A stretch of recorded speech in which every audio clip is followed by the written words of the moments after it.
spécial Breaking News André Kamongalema avec le messager de la bonne nouvelle, le pasteur de la diaspora, Didier Forme, Didier Songo, Dibota Songo, pour ceux qui nous connaissent depuis, ça fait longtemps, depuis quand Mobutu, j'ai commencé l'école primaire, et après je suis allé à Mwanza, je suis passé à Saint-Hilaire à Kingasani, Saint-Hilaire, Salisana à Kikwit, et Pindi, après je suis revenu à Malakou où j'ai décroché mon diplôme d'état en pédagogie. Après avoir passé une année à l'université Marien Wabi où j'ai fait les droits, mais voilà, prendre l'avion et venir en Europe, ça fait aujourd'hui plus de 31 ans je suis là. J'ai fait beaucoup de formations, j'ai étudié beaucoup de choses et j'ai eu beaucoup de papiers et je parle français, anglais, lingala, allemand, kikongo, un peu de swahili et un peu de portugais. C'est les Pasteur Salomon, l'ancien sapeur congolais avec Kinkester Remené à Papa Wembaniar Kostiti les Valois, Didier Forme pour les intimes. Bonne année, nous sommes déjà le 3 janvier. Mokilio qui n'est mbangu moro na ndenga osaranate, tu comme déjà le 3. C'est-à-dire, soit tu kebite, calamité le 30 janvier, tu continues février, mars, avril, mai, juin, décembre, beaucoup m'ont fêté sous bonne année. Entre-temps, bilan na yo ezanini. Salaka bilan. Ce que simbité, changer ma solo, ça la focus dans ma camusus. Chaque année, ça a un objectif. Anglais, ça a un goals. Ça a un objectif. 10 objectifs où il faut atteindre une année.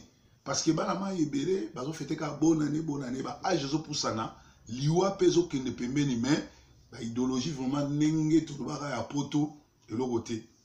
Bona banama na ba salon.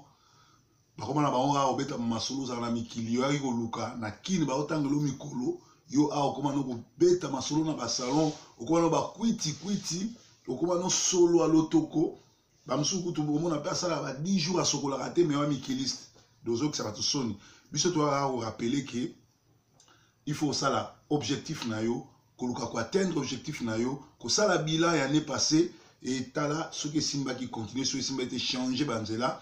Biso en Angleterre, anglais, biso en anglais, we learn by mistake, c'est-à-dire que tu la canabere et pas un anglais erreur, échec ezali erreur, échec ezali école ya koyekola, ya ko ça la performance, ya ko changer et ko za malam. Breaking news en direct, il y a Mongalema Manchester avec le messager de la bonne nouvelle, Didier Forme, pasteur Salomon, Proverbe 30-30. Alors, tôt ou tard, mon peuple se lèvera et chassera l'ennemi intérieur, extérieur.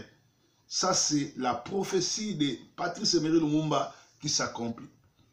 Emery Lumumba, ancien premier ministre à Congo, Boma est trop jeune. A Koufa pour Nakolinga, Congo est un et unique. A Lubaka, Mukolo, Ali, peuple naye. A côté les Malokola Mutumoko, a la tribaliste, a la Moulubate, a la Mukongote, a la Mungalate, a la Mouchouailite, mais a la Moko, a la Congo. Aozala Congo, aozala Lisanga. Yango na émission oyo to na breaking news na hotelemela batu tout oyo bazoya na tribalisme na kati ya komba, na kati ya diaspora, na kati ya Congo. Congo ezali na idéologie kaka moko tata Mobutu Sese Seko Kongwendo wa mabanzo atikela biso. Ekolo boyo moko, mokonzi bo moko, liboke moko, tata bo moko. Alors mutu tout azoya biso idéologie ya kokabola. Onga na mutu Félix, onga na za mutu Failu. Donc bazo mema erreur a munene na kati ya komba ba ojoeja ba Rwandais. Nangonga oyo l'étau se sert sur Kabila parce que même collègue Brackman à Lobby Boye a affirmé que Failu a gagné haut les élections que Kabila voulait tricher. Alors félicitations au peuple congolais au ba gifler Kabila, au ba corriger Kabila, au ba jouir revanche sur le ba criminel. Bakei ko édiquer Kabila bango tout ba congolais tout yaba luba yaba ngala yaba mongo yaba shwaili yaba tetela yaba rega ya wapi ya monde entier ba na voter ka des personnes Fayulu na Tshisekedi. Donc ezali correction munene oyo basali Kabila pour na que peuple congolais a telemi peuple a komi moko. Alors mutu akoyena ba idéologie ko kabola batu c'est un sorcier bo kangela ngaye na roya ngana futaka na senga mutu mbongo te pour na délivrer mutu. Place tout pour mon amour tribaliste. Place tout pour mon amour mibengi taliban. Place tout pour mon amour azofinga côté muso azofinga côté mususu. Bo kangela ngaye na ko délivrer pour délivrance ça va faire pe ça en 5 minutes.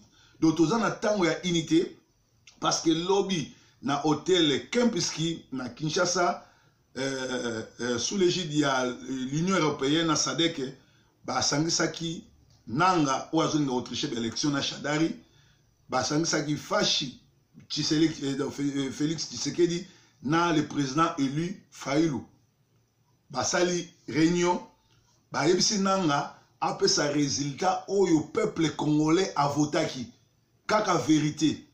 Alors la vérité parce que Kabila a komaki kosala ba jia lukuta alingaki ou abimisa kisa Fayulu président mais après ba nile l'élection ba kene na cour constitutionnelle ba élection ane zaki na irrégularité alors ba nile l'élection ya tika président ou lokola atindaki Vital Kamerhe biso to na problème te na Félix azani ndeko na biso c'est un Congolais et là on reproché Félix na mukongo na ye muto atelemi sima na qui est derrière toi ezali Kamerhe c'est qui Kamerhe azali l'ami intime ya Kabila oyo aka ko sauver Kabila na tango nyonso surtout Kabila esimbaka te c'est Kamerhe oyo ayelaki babeki et Kamerhe azali muto aza incivique mwasi oyo azotambola na ye aza mwasi ya ndeko na biso jibe mpiana aza muluba donc soki yo lobi ko za muluba olinga baluba ozotambola na muto abotoli ndeko no mwasi omoni te ke yo moko tie désordre biso za na problème na Félix toi na problème nde na muto asima na ye qui est derrière toi Fayulu pe biso toi na problème na Fayulu te toi na problème na Fayulu muto azana sima Fayulu qui est derrière Fayulu c'est Ruberwa c'est qui c'est un criminel qui est plus méchant que Kabila donc bino no surtout ezala Kamerhe ezala qui sa Fayulu bozana batu bazana sima na bino toza contre bango alors lokola biso toza ba pasteur ya unité pasteur ya diaspora toza pona kosangisa bandeko na to tika ba discussion ya baluba ya bandundu bofingani trop epese le remonter bozo kende na balkanisation ba discussion bo sala bozo tindika ba rwandais bo excusez ma lili ali talaka toza ba 7h déjà ouais 7h26 bon on a montré na sima non mais la moi café parce que vous voyez ka ma lili toi na hiver on a peine outil au sala moi 5 mois en Afrique donc na messel na ba ma lili te bo comprendre ka donc mututu oyo azo bo ngana mutu bandundu nazo finga boye bango ke bandundu na Kasai toza banoko